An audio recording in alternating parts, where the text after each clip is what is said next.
Good evening from New York. I'm Chris Hayes. The Supreme Court waited until the very last day of its term, the last day of June, to drop its decision in the biggest case of the year. A case in which the Trump administration was seeking to obliterate the constitutional order that our country erected after the bloodshed of the Civil War, when we defeated slavery and amended the Constitution to state explicitly that this country was based on the principle that all citizens are equal before the law, and that if you are born here, you are a citizen. No ifs, ands, or buts.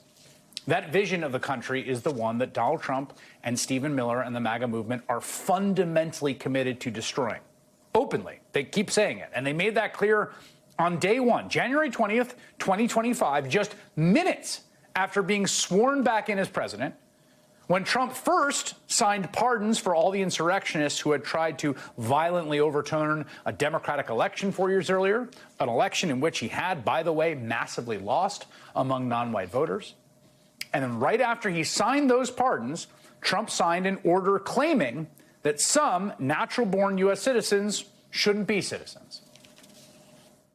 This next order relates to the definition of birthright citizenship under the 14th Amendment of the United States. Good. That's a good one. Birthright. That's a big one. What about that one in the courts? That one is likely to be passed. Could be. We think we have good grounds, but you could be right. I mean, you'll find out. Well, today, Trump found out, as the Supreme Court ruled that Trump's attempts to undo birthright citizenship are unconstitutional. A 5-4 decision on that question, in which all three liberal justices joined conservatives, Amy Coney Barrett and Chief Justice John Roberts. Writing for the majority, Roberts stated the 14th Amendment clearly means what it says. Quote, citizenship then and now was the right to have rights, to freely participate in our political community. The framers of the 14th Amendment extended that promise to every freeborn person in this land. We keep that promise today. That was always what the court should have said to the Trump administration. Their case against birthright citizenship was always just an unconstitutional shot in the dark, a bad faith, crankish reading of the 14th Amendment motivated by racism and xenophobia. The idea that you can have a country where you just set foot on U.S. soil and any child you have gets to be an American citizen and vote in our elections, collect our welfare, sit in our juries, sit in judgment of our fellow men and women is such an outrage to the idea of having a country. It defies the scriptures. I don't know what they're going to do, but here's what I can say. If this country doesn't, one way or another, end birthright citizenship, this country doesn't have a future. Citizenship has to be sacred and precious. I really struggle to accurately convey just how extreme, how unhinged, and how, frankly, racist that position is. But let me try. Stephen Miller's reading of the 14th Amendment had already been repudiated by the Supreme Court more than a century ago. It's a famous case. It was in 1898, the case of Wong Kim Ark, who was born in the U.S. to Chinese parents. That court then, operating in 1898, said, if you're born in the U.S., you're a U.S. citizen. They looked at the plain text of the law, and they found that. And they handed down that decision, get this, 2 years after upholding racial segregation in Plessy v. Ferguson. Those justices, the ones who enshrined Jim Crow and the laws of the United States, they cemented separate but equal. But even they upheld birthright citizenship in a 6-2 vote because the language of the 14th was plain as day. That is how racist Stephen Miller and Donald Trump's argument is. It is more racist than a racist reactionary court, the infamous Plessy court, was almost 130 years ago. Think about that. And the other thing is, there hasn't been any real legal or historical shift away from birthright citizenship since then. There were a few, again, anti-immigrant cranks on the right, which you'll always find, right, turning out diatribes against anchor babies. But didn't matter. Naturally, Donald Trump courted them. And then last year, remember, he finds himself back in office, and he's got his hand-picked 6-3 Supreme Court majority, where 3 of the justices were the ones that he elevated. And so he went to work pressuring them to reimagine the Constitution. In fact, to rewrite it, to essentially amend the Constitution by fiat in collusion with him and 5 votes. Remember that he even went to oral arguments to physically intimidate them, to glower at them. It was a first for a sitting president. Now, it didn't quite work. He lost today. We all, as Americans, won. The court still did the right thing, but barely. I mean, by a shockingly narrow margin, by one vote. In 1898, the margin was 4 votes. Today, by one vote, this court rejected what would amount to rewriting the Constitution on the fly. In some senses, overturning the victory of the Union forces and the multiracial coalition that refounded the country after that victory in the 13th, 14th, and 15th Amendments. Essentially just taking white out to an amendment that was bought with the lives of hundreds of thousands of Americans in the Civil War. It's jarring to think that the very right to have rights in America hinged this week on John Roberts and Amy Coney Barrett. The lesson here is Donald Trump lost, thankfully, but this court, it has to be addressed. It has to be dealt with. And this movement, the movement that brought us to this point, has to be defeated thoroughly and completely, because the goal is nothing less than uprooting the very foundational principles that make this country so special and so worth fighting for. Sherilyn Eiffel is the Vernon Jordan Chair in Civil Rights at Howard University. She's also the founding director of the university's 14th Amendment Center for Law and Democracy. She was in the Supreme Court gallery during oral arguments in this case. Cheryl, it's just an honor to have you on the program. And first, let me just say, I feel somewhat sheepish giving a little spiel before you because you've forgotten more about the 14th Amendment than I've ever known. So let me just turn it over to you and say, what is your takeaway from today's decision? Chris, first of all, thanks for having me. And second of all, that was an excellent spiel on the 14th Amendment. You know, you hit the high notes. Yes, the decision in this case came out the way it should have come out. But first of all, it came out the way it should have come out last year when this case was Trump versus Casa. As you'll recall, the Supreme Court then used that case to address the issue of district courts granting and ordering nationwide injunctions, something they've long wanted to get at. And that required the refiling of a new case as a class action that became Trump versus Barbara. What I mean to say is that the court has slow-walked this. This was a case grounded in the actual words, not the penumbra, nothing that they had to interpret, the actual words of the 14th Amendment, and an over 100-year-old precedent by the court itself, which, as you pointed out, has never been broken or undermined in any way. And they took this long. This is not just the court deliberating and going back and forth and taking this long. This is the court allowing space to develop for the idea that this was a legitimate argument, for the idea that this was a legitimate claim, when, as you say, this was a bit of constitutional gaslighting.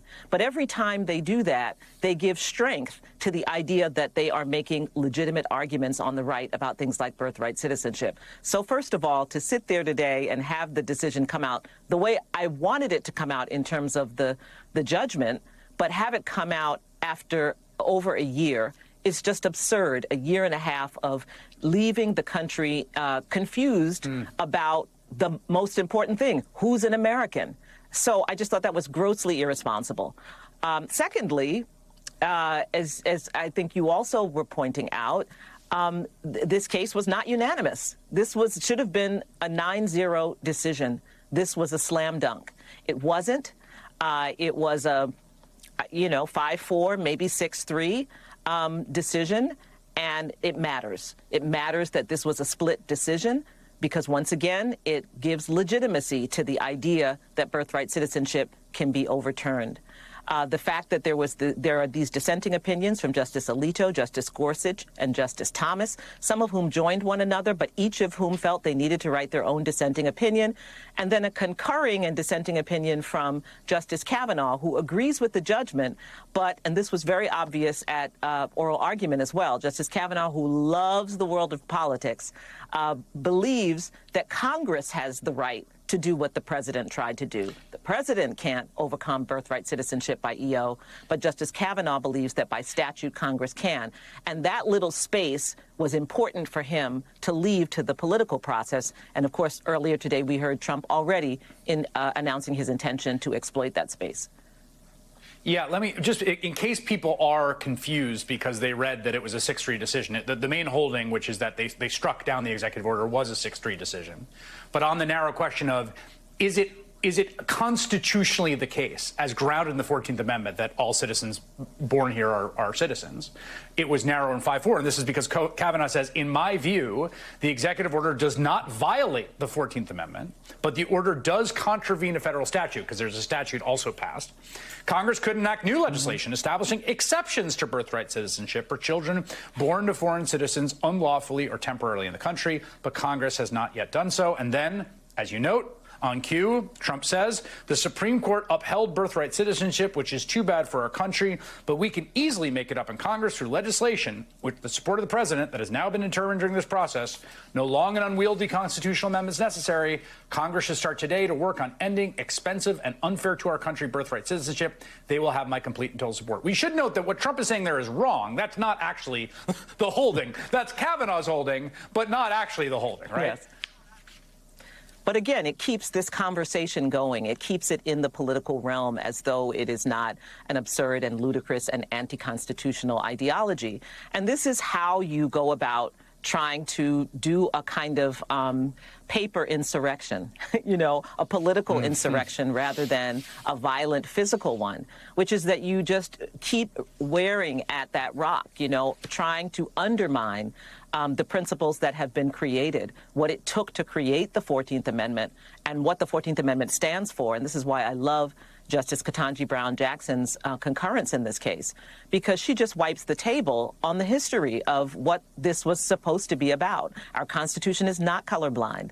The framers of the 14th Amendment were involved in a very race-conscious project, and that project was to remove caste and subordination from who could be an American and who could be a first-class citizen. So it's important that she goes into that history. I love that she cited in one of her footnotes the brief that I wrote along with Professor Guy Uriel Charles at Harvard Law School, aided by our students, but that she really goes into the history to make clear this was never a race-free, a colorblind project. They were very intentional about creating a multiracial democracy.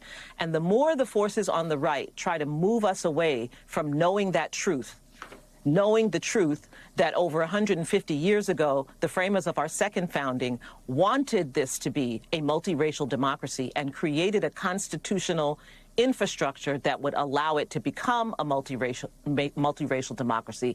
The more people are removed from that knowledge, the more they will believe that when they see black people fully integrated into our society, when they see people who come here and who have children who are born here being U.S. citizens, and as Stephen Miller railed about, you know, making judgments about us and voting in our elections, the more they will think that the ideas that resist that are actually legitimate ideas and not fundamentally anti-constitutional ideas.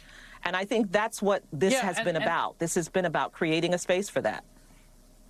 And just to, to take a step back, too, I mean, again, we're in the sort of text of the Constitution, and I was going to read a portion of the debate in 1866 where someone says, well, what about the gypsies that are invading Pennsylvania? They say, well, the only invaders I know in Pennsylvania were the Confederate Army, and we're trying to prevent that from happening again. Yes. So, again, they knew. Like, what about the Chinese in California? Yes. They also had their prejudices. Right.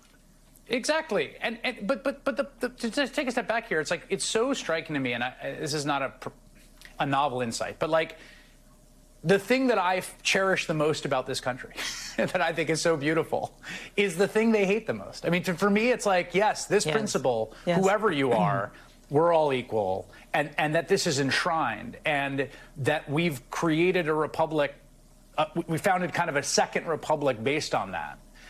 After the bloodshed of the Civil War, and that's the thing that they hate the most, and that they've got haters on the Supreme Court. I mean, if you read that Alito dissent, like, he hates that principle.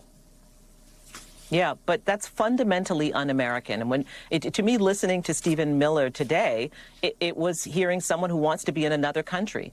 There are many countries, the old countries of Europe, from which his family and many others in the cabinet came, were countries like that, were countries where you were German because your father was German, or Polish because your father was Polish. That's not what this country set about to do. And so I think when you hear them speaking, and I really mean this, it's very important to understand, it is counter to the project, the idea of America. And because we're celebrating our 250th anniversary, this is why it's so important not to just focus on the first founding of the country in 1776 and our Constitution in 1789, but also to make sure that you include the second founding, because this country has evolved, and that second founding is intentionally looking at the need for us, if we are going to be one unified country. They had seen how race could tear us apart and break us apart and threaten the nation.